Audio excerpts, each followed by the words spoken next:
Bonjour et bienvenue à toutes et à tous. Aujourd'hui, 16 juin 2016, se tient le 5e point de presse du gouvernement et le service d'information du gouvernement voudrait par ma voix saluer la disponibilité des membres du gouvernement et des hommes de médias à sacrifier régulièrement à cet exercice d'échange aux fins de servir à nos populations la juste information sur les questions d'intérêt majeur.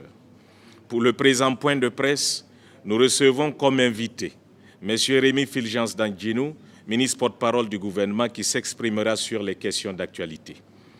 M. Filga Michel Sawadogo, ministre de l'Enseignement supérieur, de la Recherche scientifique et de l'Innovation, s'exprimera sur les préparatifs du baccalauréat session 2016 et sur les mouvements d'humeur des 3 principaux syndicats affiliés à son ministère que sont le Syndicat national autonome des enseignants-chercheurs du Burkina Faso, SINADEC, la Fédération des syndicats nationaux des travailleurs de l'éducation et de la recherche, FSINTER, et le Syndicat national des enseignants du secondaire et du supérieur, SNES.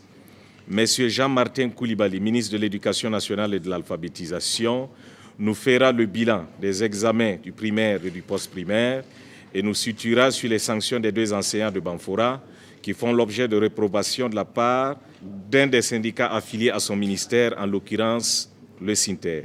À l'issue des déclarations liminaires, il s'ensuivra un moment d'échange entre les membres du gouvernement et les journalistes, lesquels échanges prendront fin avec le mot du ministre porte-parole du gouvernement. Nous allons d'entrée requérir l'appréciation de Monsieur le ministre porte-parole du gouvernement sur quelques notes d'actualité que sont la proclamation avant-hier, mardi 14 juin 2016, des résultats définitifs des élections municipales tenues le 22 mai dernier par le Conseil d'État et la tenue demain vendredi 17 juin 2016 de la 19e édition des Galians. Monsieur le ministre, la parole est à vous. Je voudrais donc dire merci au modérateur et remercier mes grands frères et collègues membres du gouvernement, que sont le professeur Sawadogo et M. Jean-Martin Coulibaly, pour leur disponibilité et saluer l'accompagnement de la presse qui, au quotidien, donc, abat un travail important dans la sensibilisation et l'éducation à travers vos plumes, vos voix et vos images. Pour revenir donc aux notes d'actualité qu'on m'a suggérées, je voudrais certainement faire remarquer que ces élections qui viennent de s'achever sont véritablement un succès et on doit tous en tirer un sentiment de fierté. Il est vrai que le taux de participation reste inférieur à celui qu'on a connu pour les élections présidentielles et législatives, mais je pense que l'attitude citoyenne qui a habité tous les Burkinabés, hommes politiques, électeurs, est à saluer et le mérite revient bien sûr à notre pays qui se construit démocratiquement et certainement vers un développement plus participatif des uns et des autres. Pour le reste, donc, je crois qu'il appartient aux élus locaux de réellement s'atteler à apporter des solutions qui touchent au quotidien des électeurs, sur lesquels le gouvernement également a pris des engagements et compte les tenir. C'est la question de la sécurité, c'est la question de l'eau, c'est la question de l'éducation, c'est la question de la santé et c'est la question de l'assainissement. En ce qui concerne la 19e édition des Galians, je voudrais vraiment vous inviter tous, journalistes ici présents, à participer nombreux à cette fête et à cette nuit de la communication et du communicateur qui valorise le travail des uns et des autres. Nous avons eu cette année près de 300 œuvres en compétition. Nous avons donc demain à partir de 21h l'occasion de magnifier l'excellence et le mérite des uns et des autres. Je crois que notre presse aujourd'hui, classée première en Afrique francophone par Reporters sans frontières et 5e en Afrique, a le mérite d'être une presse qui est consciente, qui est engagée et surtout qui se bonifie année après année. Donc je voudrais vous féliciter et vous inviter tous donc à cette nuit de la communication et du mérite qui aura lieu demain. Avant tout propos, je tiens à remercier la presse pour sa présence massive à ce point de presse qui m'offre l'opportunité d'aborder succinctement l'organisation du baccalauréat et les négociations avec les 3 syndicats de l'enseignement supérieur. Concernant le baccalauréat, la phase des épreuves écrites de la session normale de l'examen du baccalauréat se déroulera sur toute l'étendue du territoire national du 21 juin au 8 juillet 2016. Je rappelle que le mot d'ordre de grève du SINADEC a été levé et qu'il n'y a plus donc la moindre ombre sur l'organisation du baccalauréat. Alors, quelques points de précision au niveau des effectifs. La session normale 2016 de l'examen du baccalauréat enregistre un total de 71 712 candidats contre 74 344 en 2015. Il y a donc 2632 candidats de moins qu'en 2015, ce qui représente une baisse de 3,54% par rapport à l'effectif de 2015. Cette situation semble pouvoir être expliquée en grande partie par la chute vertigineuse du taux de succès il y a 3 ans au BEPC. Ainsi, on est passé du taux de 52,16% en 2012 au taux de 22,57% en 2013. Donc, ce sont ces 22,57%-là de 2013 qui sont admis à passer le baccalauréat cette année. Donc, ceci explique cela. Sur les 71 712 candidats inscrits, on dénombre 45 356 garçons et 26 356 filles, représentant respectivement 63,25% et 36,75% de l'effectif total des candidats inscrits en 2016. On a 60 914 candidats au baccalauréat de l'enseignement général, 10 044 candidats au baccalauréat technologique et 754 candidats au baccalauréat professionnel.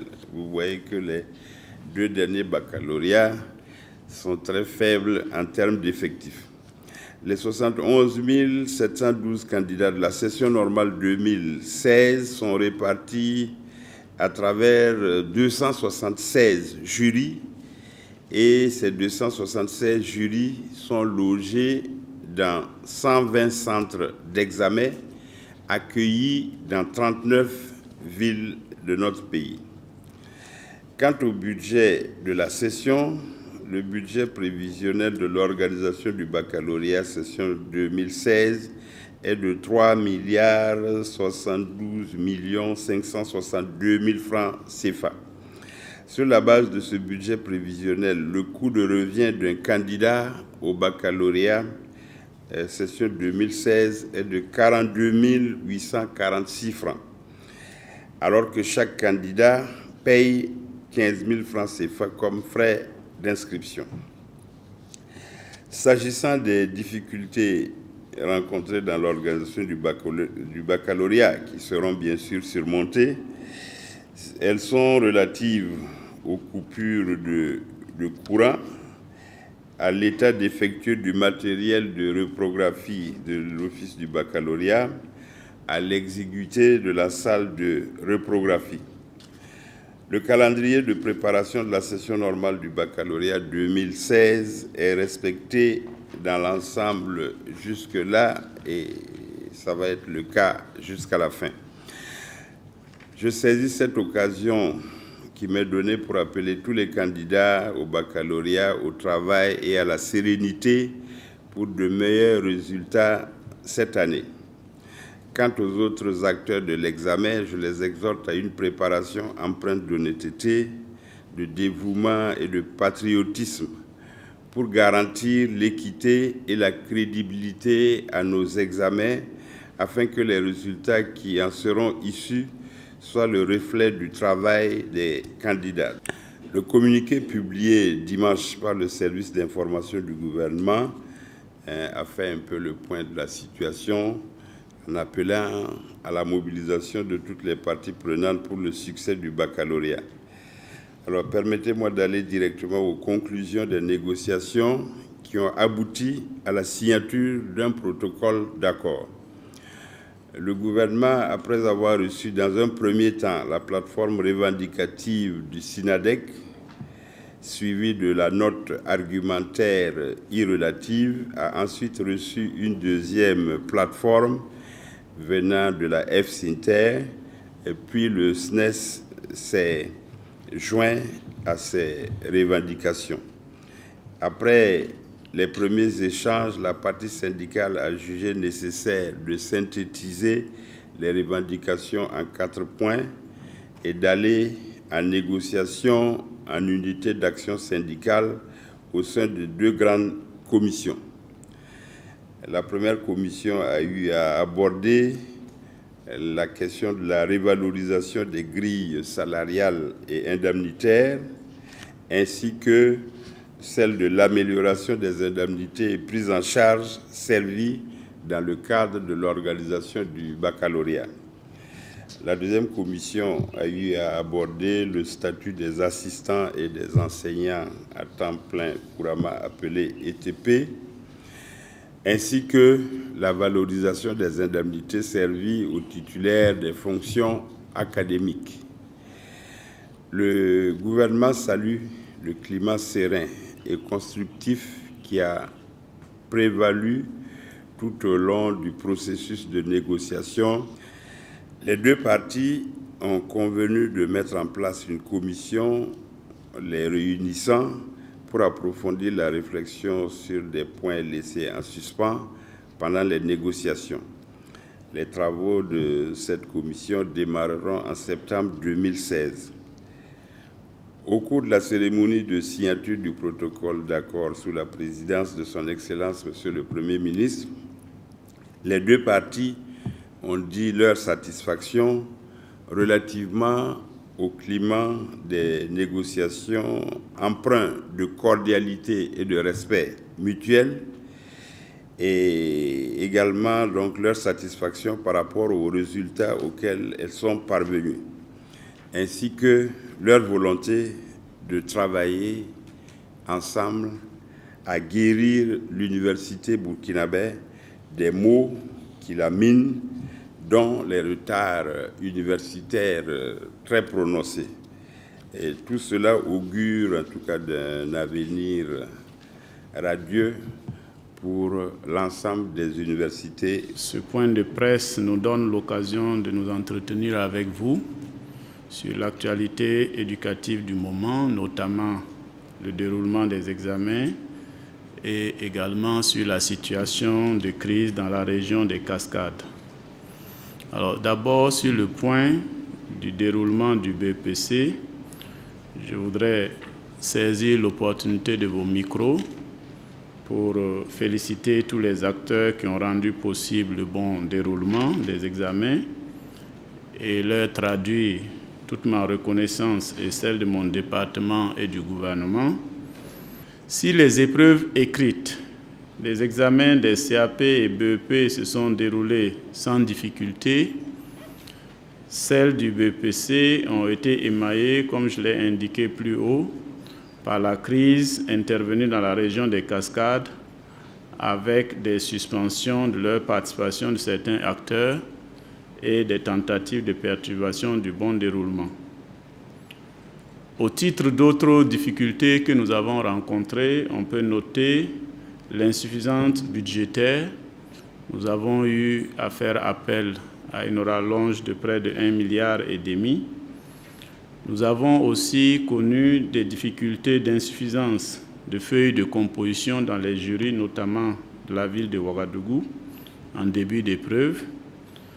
Également, la lenteur de certains prestataires dans la livraison des matières d'œuvre des examens de l'enseignement technique a quelque peu parfois retardé le début du déroulement des épreuves pratiques des BEP et CAP dans certains centres d'examen. Et enfin, on a pu noter aussi quelques cas de fraude avérés et de tentatives de fraude, notamment de consultation de documents non autorisés dans la salle d'examen pendant le déroulement de certaines épreuves. Les candidats concernés ont été sanctionnés conformément au texte en vigueur. Au niveau des résultats, pour ce qui concerne le BEPC, le taux national de succès de la session 2016 est de 29,41%, en tendance baissière de 9,8 points par rapport à 2015, mais il est néanmoins globalement dans la tendance observée depuis les 10 dernières années, donc depuis 2006, à l'exception du taux de 2012 qu'a évoqué mon collègue de l'enseignement supérieur. Et donc cette faible performance, qui est assez récurrente dans le dispositif, à ce niveau du système éducatif, interroge mon département et nous allons mener une réflexion pour en saisir les causes profondes. Au niveau des CAP et BEP commerciaux, les résultats sont meilleurs et se présentent comme suit. CAP commerciaux, 69,53% de taux de succès, contre 28,9% en 2015. BEP commerciaux, 60,19%, contre 45,7% en 2015. Enfin, pour ce qui concerne le CEP, l'administration des épreuves a débuté le 7 juin 2016. Elles ont été conjointement lancées officiellement le 7 juin dans la commune rurale d'Imasco, dans la province du Bourkindé, par le gouverneur et mon directeur de cabinet. Elles se déroulent de manière satisfaisante, sans incident majeur, et les acteurs sont actuellement en train de finaliser les résultats complets pour demain. Concernant la situation de crise consécutive donc au bras de fer entre la section des cascades de la Fédération des syndicats nationaux des travailleurs de l'éducation et de la recherche, F-Center, et l'administration locale, on peut noter les éléments suivants concernant les faits. D'abord, c'est par décret de juillet 2013 que le concours qui recrute les enseignants a été ouvert.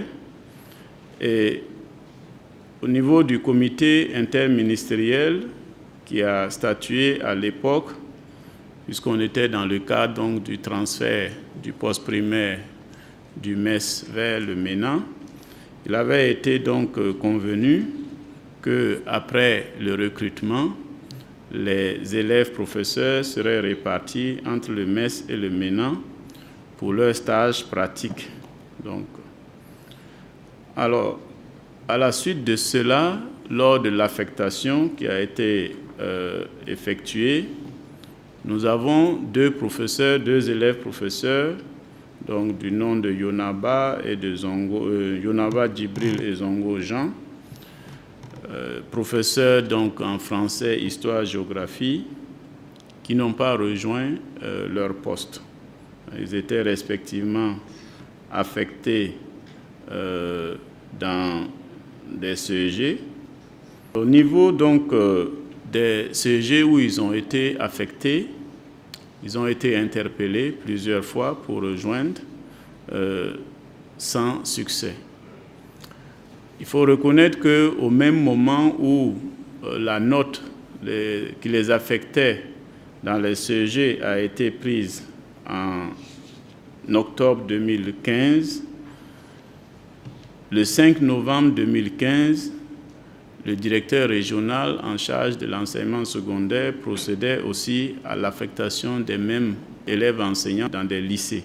Mais s'étant rendu compte de la confusion qu'il y avait eu dans le traitement des dossiers administratifs, cette dernière note du 5 novembre a été annulée par son auteur le 3 décembre 2015 et cette dernière note réaffectait les différents enseignants concernés, dont notamment M. Yonaba Djibril et M. Zongo, dans les CEG, conformément à la décision qui avait été prise au début entre les deux ministères. Malgré ces correctifs apportés par l'administration, les 16 enseignants qui étaient concernés par ces décisions administratives, dont M. Yonaba et M. Zongo, ont refusé de rejoindre leur poste. Suite à cela, conformément à la procédure administrative, des communiqués de mise en demeure invitant les 16 élèves professeurs ont été diffusés. Les intéressés ne s'étant pas manifesté, nous avons demandé au ministre de l'Économie, des Finances et du Développement de procéder à la suspension de leur salaire. Par la suite, 14 enseignants ont rejoint leur poste d'affectation. Seuls M. Yonaba et Zongo ont refusé de le faire et ont donc vu leur salaire suspendu. Et ce comportement qui est intervenu avant même la fin de ces stages probatoires était, de notre point de vue, complètement inacceptable. Je voudrais vraiment ici inviter les 2 élèves professeurs, les 2 enseignants, à adresser, comme demandé, les explications sollicitées et à rejoindre dans les plus brefs délais leur poste d'affectation. Concernant la F-Inter, je voudrais redire que ma porte a toujours été ouverte pour la concertation, pour les échanges. J'en voudrais pour preuve, dès mon arrivée, nous avons eu une rencontre avec l'ensemble des syndicats à laquelle nous avons convenu de nous rencontrer périodiquement tous les trimestres. La première rencontre s'est tenue le 31 mars. Et en marge de tout cela, tous les syndicats qui ont demandé des audiences ont été reçus. Donc, il me semble important de le souligner parce que sur une question de cette nature, nous aurions pu discuter plutôt que de mettre en danger les examens scolaires qui, comme tout le monde le sait, sont extrêmement importants et pour les élèves et pour les parents. Et c'est déjà d'ailleurs assez difficile pour les élèves en situation normale que de se retrouver encore dans ce genre de préjudice. Je voudrais saluer au nom du gouvernement toutes les initiatives qui ont pu être prises au niveau local là-bas, menées par l'administration locale, le gouverneur, pour essayer de sortir de cette crise. Je finis en réitérant mes félicitations aux lauréats des examens 2016 du primaire et du secondaire et je souhaite une très bonne chance à ceux de l'enseignement technique qui poursuivent encore pour finir à la fin du mois. Et j'encourage ceux qui n'y sont pas arrivés cette année à redoubler d'efforts et à être plus assidus ou très assidus au cours afin de réussir mieux l'année prochaine. Pour poser votre question, c'est toujours la répétition, nom, prénom et organe, et puis vous posez votre question. Franck Aristide Jeffa, journaliste à Waga FM. La question est de savoir, chaque année, à l'approche des examens scolaires, des examens donc de fin d'année, où après leur déroulement, il y a des mouvements d'humeur qui sont enregistrés du fait donc de certains acteurs de l'éducation nationale ou de l'enseignement supérieur. Pourquoi justement avoir attendu qu'on annonce ou qu'on vive donc cette situation envenimée avant de rentrer en négociation avec donc ces acteurs, quand on sait que chaque année c'est le bis repetita, quand on sait aussi que beaucoup de situations sont latentes en ce qui concerne évidemment le paiement de certains frais de correction des enseignants ou encore certaines arriérés de salaire. Pourquoi n'avoir pas dévancé l'iguane dans l'eau? La question a été posée en début avril et il fallait des rencontres au niveau du gouvernement avec le chef du gouvernement pour commencer à avoir les marges de manœuvre pour négocier et c'est ce qui a été fait.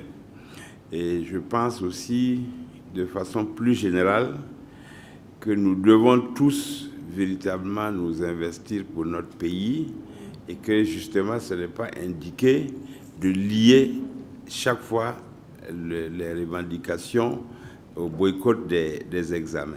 Je pense qu'il faut que l'on maintienne les examens hors de ces contingences-là. La répétition dont vous parlez, en trouvant ça juste que les examens soient pris en otage, vous avez l'air de trouver ça tout à fait normal. Je pense que ce n'est pas normal, ce n'est pas à encourager. Ce que nous pouvons quand même dire, c'est saluer donc les parties avec lesquelles nous avons négocié, qui, elles aussi, ne souhaitaient pas que les examens soient compromis, et c'est pour ça que nous sommes parvenus à un accord. Ismaël Diloma Sirima, RTB. Le ministre Filiga disait que les points, notamment concernant la grille salariale et autres, ont été satisfaits. Et il y a eu des points qui sont restés en suspens. Ces points, notamment, c'est quels points qui sont restés en suspens et pourquoi ne pas faire d'une pierre deux coups? Oui, les deux parties se sont entendues pour repousser l'examen de ces points-là au mois de septembre. Je crois qu'il faut faire croire à la bonne foi des deux parties. On a estimé que c'était mieux ainsi, que ça permettait aussi d'approfondir la réflexion et surtout ça permettait de lever l'hypothèque qui pesait sur l'organisation du baccalauréat. Et donc je pense que c'était la bonne manière d'aborder cette question-là. Mahmoud Tankwano des éditions Le Pays. Monsieur le ministre, est-ce que votre département a pris des mesures qui servent pour empêcher, du moins je vais dire minimiser la fraude? Nous avons pris toutes les mesures pour éviter la fraude. Donc ces mesures-là, c'est notamment les surveillants, c'est la supervision des surveillants, c'est le fait de ne pas posséder de portable ou de tout instrument qui peut permettre de frauder. Et nous attirons l'attention des candidats sur le fait que jusqu'à présent, quand il y a des fraudes, elles sont détectées et les intéressés sont sanctionnés.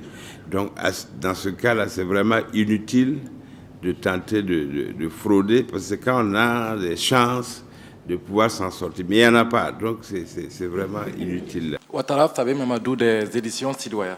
Dans l'accord qui a été signé entre le gouvernement et l'intersyndicat de l'enseignement supérieur, il a été fait cas de la volonté des deux parties de sauver l'université burkinabé.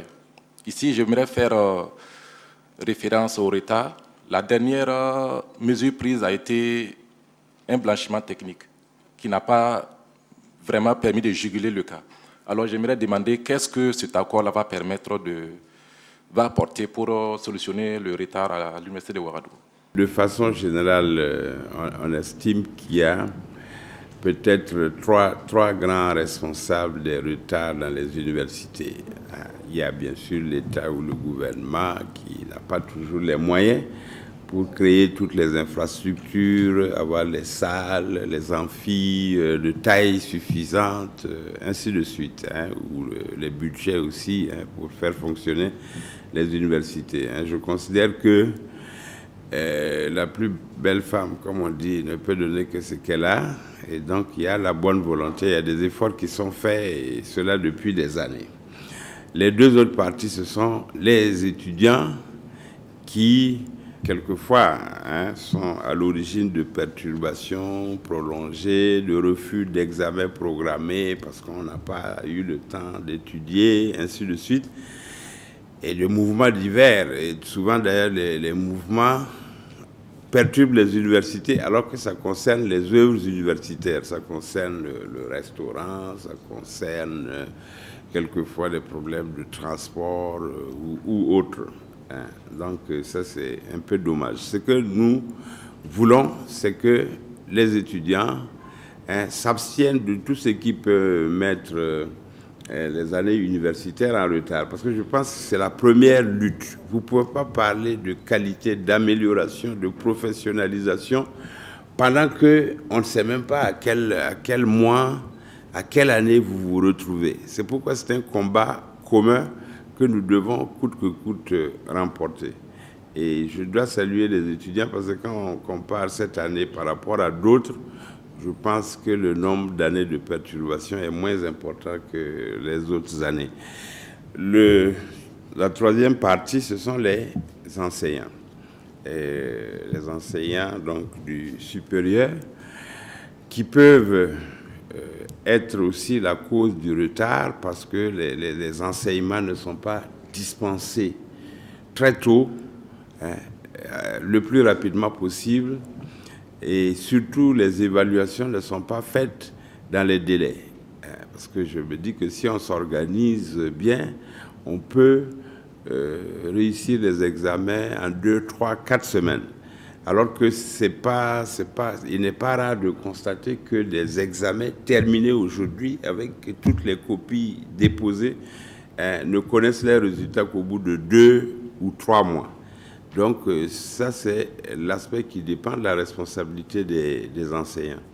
Et ce que nous avons entendu, c'est que les responsables syndicaux qui mobilisent une bonne partie des enseignants sont conscients de ce problème et s'engagent justement à contribuer de leur mieux pour que ces retards-là soient résorbés. C'est pourquoi j'estime qu'on a beaucoup de chances de pouvoir nous en sortir, parce que quand toutes les parties prenantes sont conscientes d'un problème, je pense que ce problème-là est en voie de résolution.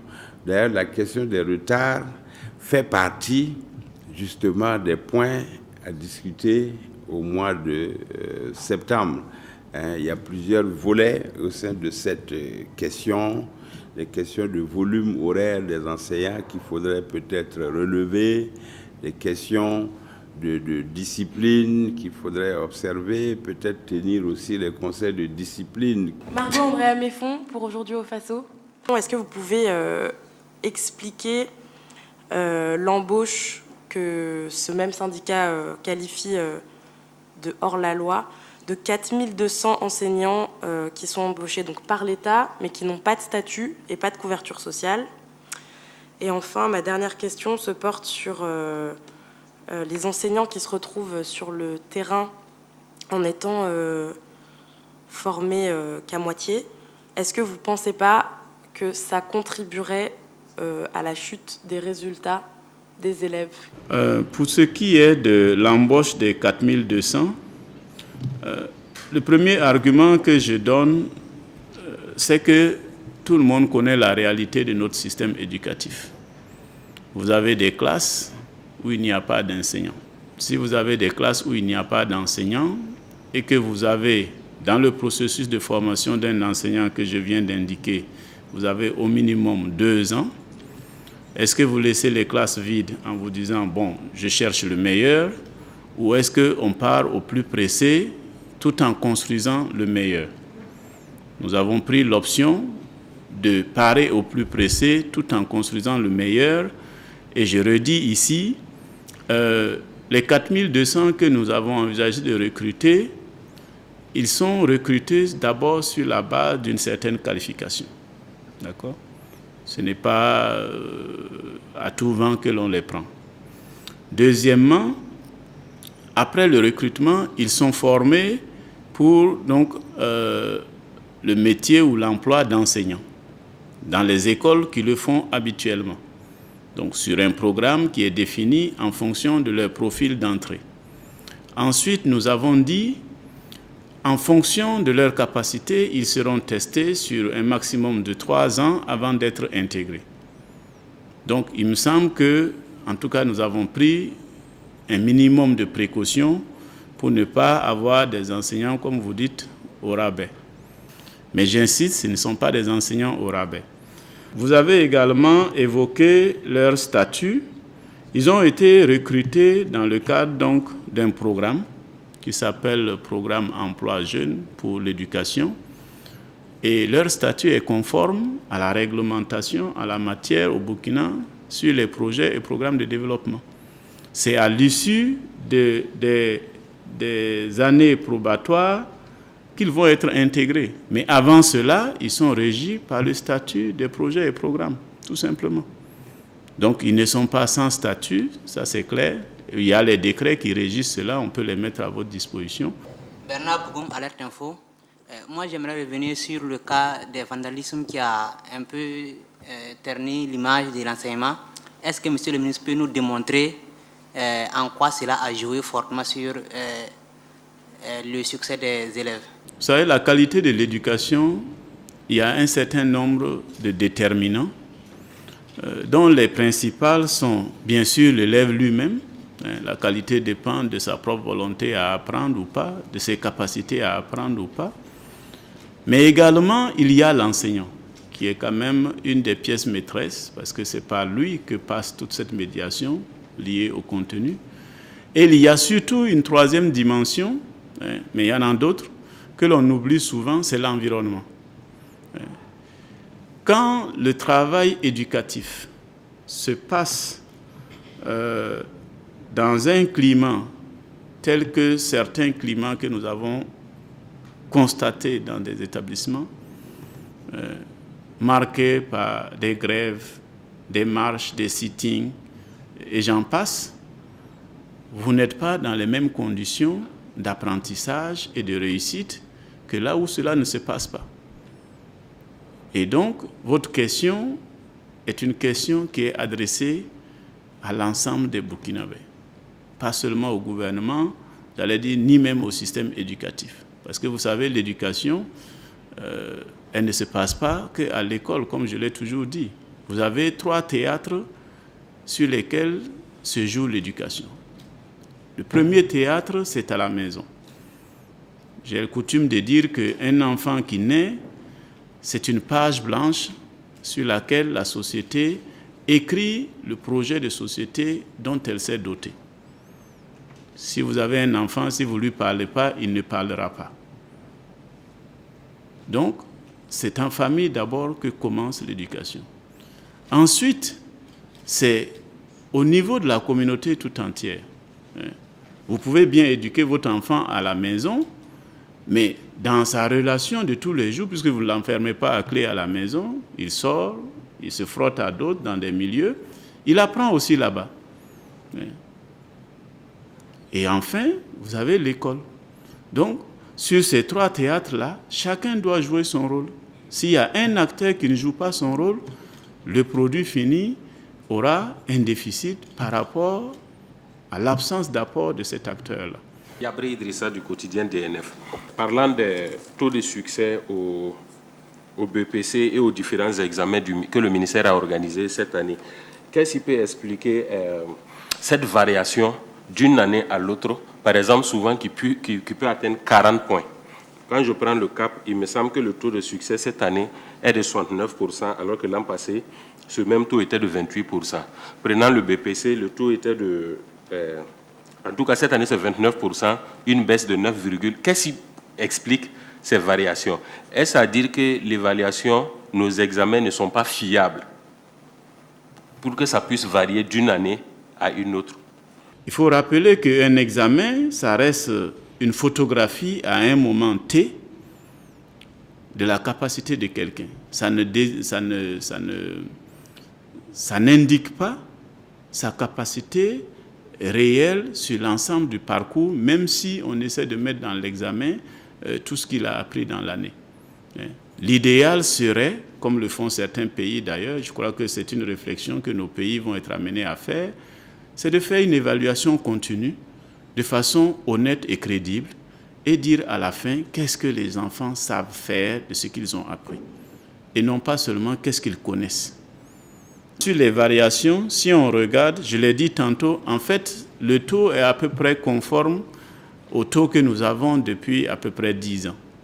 En 2007, c'était 31,7% au BPC. 2008, 38,7%. 2009, 28,29%. 2010, 30,7%. 2011, 30,6%. 2012, là, nous avons eu 52 et quelques %. Ça pose une interrogation qu'il faut creuser. 2013, 22,5%. 2014, 28%. 2015, 39%. 2016, 29,4%. Donc, on est toujours un peu dans cette difficulté d'un rendement interne qui n'est pas bon. Lors de sa récente sortie dans la région de l'Est, le ministre d'État en charge de la sécurité intérieure a affiché une certaine fermeté vis-à-vis justement de l'agissement de certains groupes d'autodéfense, notamment les Kwaliogo. Alors la question, monsieur le ministre, est-ce qu'on s'y est pas pris trop tard quand on sait qu'aujourd'hui, en tout cas ces groupes-là ont acquis forcément des armes et renforcer aussi leur effectif. Et l'autre volet de la question, c'est de savoir pourquoi avoir attendu après les élections municipales pour justement afficher cette fermeté. Est-ce qu'on n'a pas fait un calcul politique certainement par peur donc on va dire de perdre un éventuel électorat? Je pense qu'il nous faut à chaque fois nous rappeler un peu le contexte dans lequel ces initiatives locales de sécurité ont été mises en place. C'est pas tombé du ciel et c'est pas parce que le président Kaboré a été élu qu'il y a eu ces initiatives-là. Elles existent dans nos communautés depuis un certain nombre de temps, simplement parce que notre État, en termes notamment de maillage sécuritaire, avait un certain nombre de déficits. Les populations ont décidé de s'assumer. Et dès le départ, le ministre d'État a dit que ces initiatives-là, tant qu'elles rentreraient et respecteraient la loi, sont les bienvenues. Alors aujourd'hui, la question qui se pose, c'est il faut les recadrer parce qu'effectivement, il y a un certain nombre d'excès. Il y a eu toute une période d'accompagnement qui a été mise en place par le ministère, qui leur a même demandé pour ces initiatives qui voulaient se faire reconnaître légalement, qu'il y avait un processus sur lequel on pouvait les accompagner. Aujourd'hui, il est juste arrivé le temps où, effectivement, dans l'ensemble des questions sécuritaires que notre pays a, il nous faut clarifier un certain nombre de positions. Et le ministre a simplement rappelé qu'il avait déjà fait à plusieurs reprises qu'il y a un certain nombre d'actes qui ne sont pas permis pour ces initiatives locales-là. Elles n'ont pas à percevoir des taxes, elles n'ont pas à imposer des services culturels, elles n'ont pas, comme on le voit d'ailleurs un peu partout, se déplacer en bande quasiment avec des armes très visibles. Il y a un certain nombre d'éléments sur le port d'armes, l'utilisation d'armes que chaque Burkinabé doit respecter. Et les membres de ces ministres-là sont des Burkinabés, ni plus ni moins. Donc je ne pense pas que nous devons chercher partout une vision électorale, parce que de toute façon, les élections, il y en aura encore dans 5 ans. Et si les personnes estiment qu'on les a bernés pour avoir quelque chose, elles auront la possibilité de sanctionner après. Il faut que nous sortions dans cet espace-là. Et comme le disait tantôt le ministre Coulibaly, c'est quelque chose qu'on construit ensemble. Ce n'est pas seulement le ministre d'État, c'est tous les Burkinabés par rapport à cette réalité-là. Mahmoud Atankwano des éditions Le Pays. Et, monsieur le ministre, aujourd'hui, beaucoup d'activistes de la société civile dénoncent plus ou moins une instrumentalisation de l'appareil judiciaire. Le dernier exemple en date, c'est la levée du mandat contre le président de l'Assemblée nationale ivoirienne, Guillaume Soro, et qui, au départ, on avait entendu la justice militaire dire qu'elle allait revenir là-dessus. Et tout d'un coup, voilà, on apprend par la voix du commissaire du gouvernement que le mandat a été levé. Aujourd'hui, l'opinion, disons le citoyen lambda n'arrive pas à accepter cela. Beaucoup n'arrivent pas à comprendre pourquoi cela est arrivé. Est-ce qu'on peut savoir, est-ce qu'il y a eu un compromis entre Roch et Alassane Ouattara au sommet? Si oui, quel a été le compromis? Voilà. Et la deuxième question, elle est un peu relative à la désignation de Souleymane Sawadogo, qui devrait siéger au sein des membres qui sont chargés d'élaborer la nouvelle constitution. Il doit représenter la diaspora ivoirienne, si je ne me trompe pas. Et aujourd'hui, il semble que, puisqu'il y a une déclaration même qui a été publiée par une coalition de la diaspora ivoirienne, qui récuse la désignation de Souleymane Sawadogo pour représenter la diaspora ivoirienne. Qu'est-ce que vous avez comme réponse à leur endroit? Alors, je vais commencer donc par la question sur l'indépendance de la justice. Vous dites qu'il y a une instrumentalisation de l'appareil judiciaire. Je pense que nous avons tous été acteurs d'un processus, vous en tant qu'organe de presse et journalistes, chacun à son niveau, qui a amené des mutations dans notre pays. Et au titre donc de ces changements-là, il y a c'était ces assises ou ce forum qui s'est tenu sur la justice, qui a arrêté un certain nombre d'éléments, qui ont abouti donc à un certain nombre de textes de loi sur la justice, que lorsque le président a pris possession de COSIAM, il a voulu donc que nous ayons la possibilité de mettre en œuvre. Donc aujourd'hui, nous avons acté un certain nombre d'éléments qui, dans la pratique, peuvent peut-être poser problème, notamment parce que certains, on a le sentiment qu'on peut tomber sous le coup d'une république des juges. Mais pour l'instant, la question que vous me posez a trait effectivement au mandat d'arrêt. Je rappelle que le président du Faso a dit que la justice poursuivrait son cours et que nous devions aussi entretenir l'aspect diplomatique parce que nous avons besoin d'une relation apaisée, sereine, franche avec notre pays, frère et ami qu'est la Côte d'Ivoire. Donc à ce sujet-là, je pense que la justice s'est prononcée. La question est dans le camp des Ivoiriens. À eux de prendre en charge la question. Pour autant, le Burkina a joué sa partition. Je pense que nous devons regarder les choses de façon très froide, de façon apaisée, et se dire, voilà ce qui peut être fait au niveau judiciaire, voilà ce que nous devons entretenir au niveau du bien-être et du bien-être de nos populations. Pour ce qui est de la désignation du délégué de la Côte d'Ivoire, le ministère des Affaires étrangères, qui est en charge des Burkinabés qui vivent à l'extérieur, a certainement participé à l'identification avec les ressortissants. Mais pour l'instant, je pense que autant le problème se pose peut-être pour ces Burkinabés-là, autant je pense que nous devons accepter que c'est un instrument qui est en état, qui doit aboutir dans les 60 jours à une proposition que les Burkinabés devront accepter pour mettre en place cette condition. Donc je pense que pour une personne, pour deux ou pour trois, si les procédures n'ont pas été respectées, elles trouveront les moyens de se faire entendre. Et je pense que l'esprit consensuel dans lequel nous travaillons doit le permettre. Mais pour autant, je ne suis pas certain que tous les groupes en Côte d'Ivoire vont accepter de dire on est pour ou contre. Il y a certainement des dissensions et nous devons passer ces dissensions-là et aller sur l'essentiel qui consiste à avoir une commission qui va faire une proposition qui va nous permettre de passer à cette 5e République pour laquelle des Burkinabés et beaucoup sont morts justement durant ces 2 dernières années. Yabré Idrissa du quotidien DNF. Je voudrais revenir sur les questions de justice avec en ce moment un tir groupé du président du Faso et du président de l'Assemblée nationale sur cette institution, notamment des déclarations tendant à remettre en cause l'indépendance de la justice et le principe de la séparation des pouvoirs. Qu'est-ce qui explique cela que les 2 premières personnalités du pays en arrive à de telles déclarations, notamment le président du Faso qui estime qu'il doit retourner au Conseil supérieur de la magistrature avec son ministre de la Justice. Pourtant, il me semble que ça a fait l'objet d'un consensus de l'ensemble de la société burkinabé sous la transition. Qu'est-ce qui explique cela? La deuxième question, je voudrais si le ministre peut expliquer un peu qu'est-ce qui a expliqué le débarquement de Achille Tapsoba et de Théodore Zambende de l'avion, alors que selon les intéressés, ils ne sont pas sous le coup d'une interdiction, en tout cas pas de la justice. Qu'est-ce qui explique cela? Alors revenons donc à la question du tir groupé comme vous l'appelez. Je voudrais simplement dire que sur ces questions-là, nous avons acté un certain nombre d'éléments qui peuvent peut-être dans la pratique poser problème. Et c'est pour ça justement à la faveur des relectures des textes qui vont fortement découler de cette 5e condition-là, nous devons être amenés à faire un certain nombre d'arbitrages.